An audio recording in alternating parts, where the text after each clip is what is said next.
नमस्कार दोस्तों।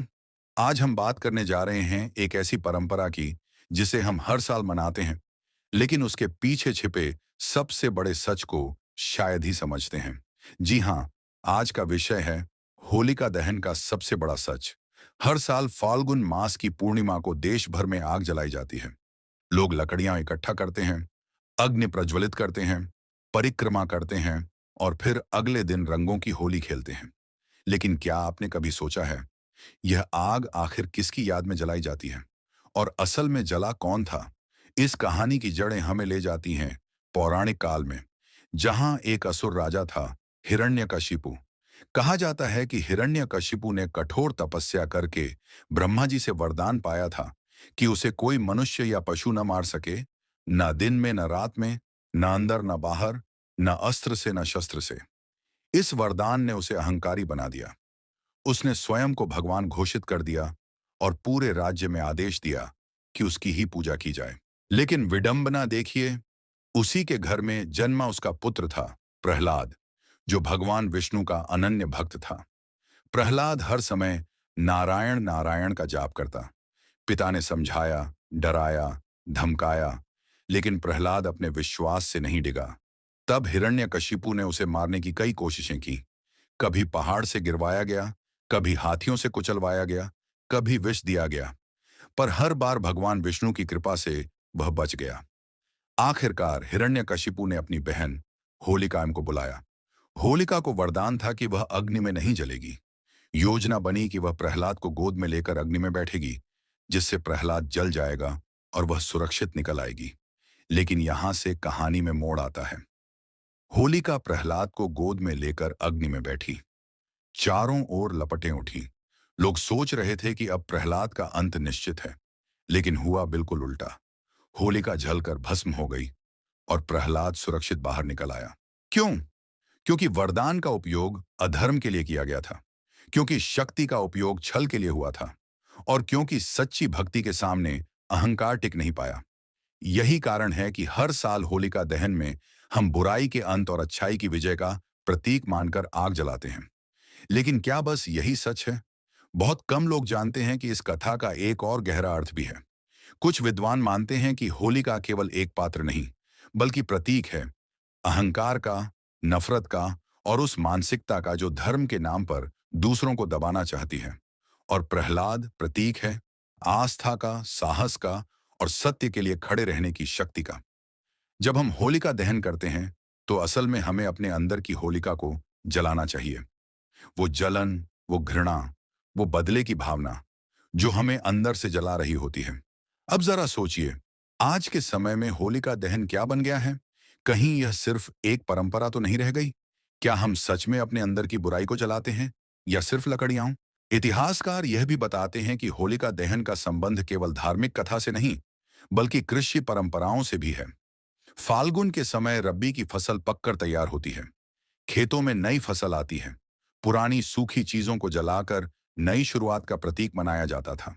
यानी यह उत्सव सिर्फ एक पौराणिक घटना नहीं, बल्कि प्रकृति के चक्र से भी जुड़ा है।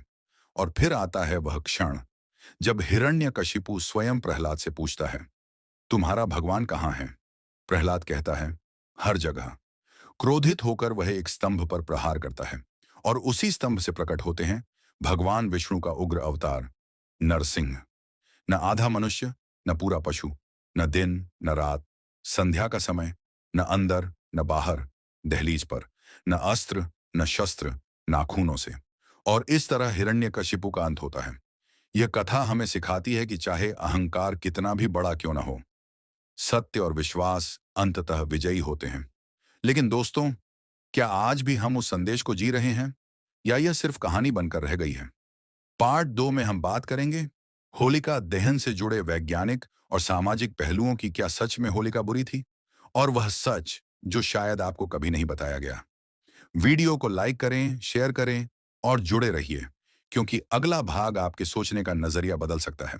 पार्ट 1 में हमने होलिका दहन की पौराणिक कथा जानी, लेकिन अब समय है उस गहरे सच को समझने का, जो सिर्फ कहानी नहीं, बल्कि जीवन का सिद्धांत है। सबसे पहले एक सवाल, क्या होलिका सच में पूरी तरह बुरी थी? कुछ ग्रंथों के अनुसार होलिका को अग्नि से बचने का वरदान एक विशेष वस्त्र के कारण मिला था। वह वस्त्र उसे अग्नि से सुरक्षा देता था। लेकिन जब वह प्रहलाद को गोद में लेकर बैठी, तो वह वस्त्र प्रहलाद के ऊपर आ गया और वहीं उसे बचा गया।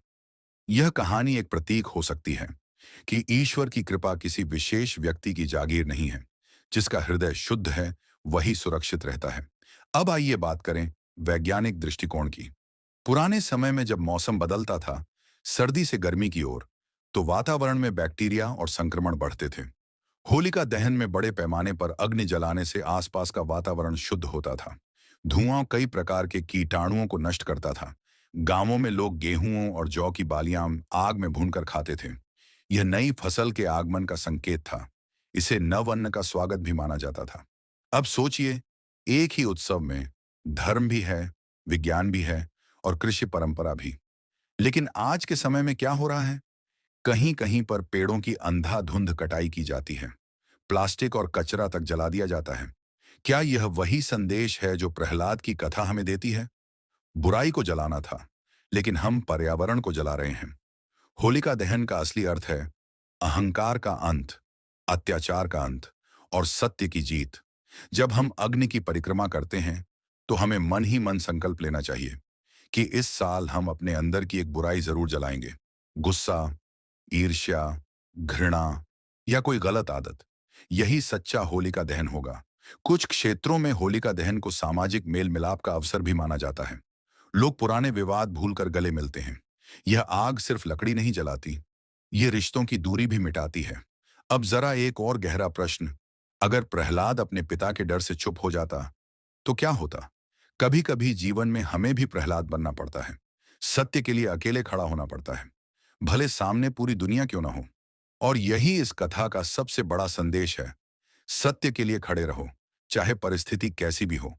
आज जब आप होलिका दहन देखें, तो सिर्फ आग मत देखिए, उसमें अपना अहंकार डालिए, अपनी नकारात्मक सोच डालिए, क्योंकि असली जीत रंगों से नहीं, अंदर की शांति से होती है। तो दोस्तों, इस बार होलिका दहन मनाइए, लेकिन समझ के साथ, संकल्प के साथ और उस सच्चाई के साथ जो हमें बेहतर इंसान बनाती है। अगर आपको यह गहरी जानकारी पसंद आई हो, तो वीडियो को लाइक करें, चैनल को सब्सक्राइब करें और कमेंट में लिखें, मैं अपने अंदर की बुराई जलाऊंगा। मिलते हैं अगले वीडियो में एक और ऐसी कहानी के साथ जो आपको सोचने पर मजबूर कर दे। जय श्री हरि।